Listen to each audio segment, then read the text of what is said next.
When working with zippers, you have the perfect foot and even a sewing machine that will help you out.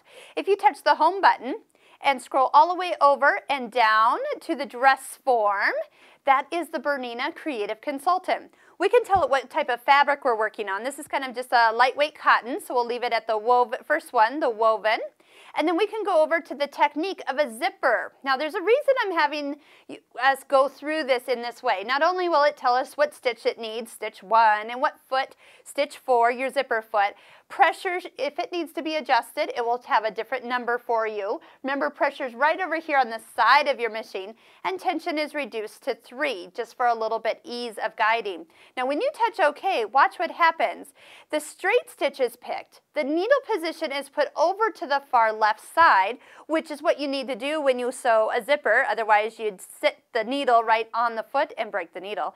And the stitch length has been increased for us just nicely. So we're going to take our fabric, and with our right side up and our zipper right side down, you put that right along the edge or based on the pattern you're working with, and the foot is going to ride right next to the zipper teeth.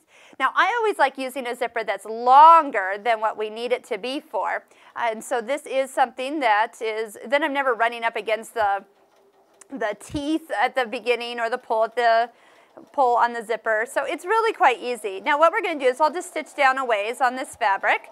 I'm just keeping the zipper teeth kind of hugged right up against the foot as the needle's stitching nice and close to it without any worries. Now once I reach the lower edge, I would go to the iron and press this open. By pressing it open, it really lets the fabric lay perfectly and open next to the zipper teeth. Now oftentimes I'll just put this in the same way, but now we need the needle back on the other side. So this time I'll manually take the needle to the far right of our foot, and then we'll do the top stitching down. Sometimes what I'll do is take a few stitches because my thread doesn't really know where to go, so I'll just clip that out and then I don't have to worry about it. And then all I'm doing is really just keeping an eye on staying nice and straight and even next to my fabric that I'm working with. And really the other side is done just the same way. Flip your fabric over, put your zipper. I always sew with the zipper on top when I'm doing that. And then just continue right on through. Let's take a look at what we're getting. How fun and easy is that? So zippers shouldn't be really a hard thing, especially when you have the Bernina Creative Consultant.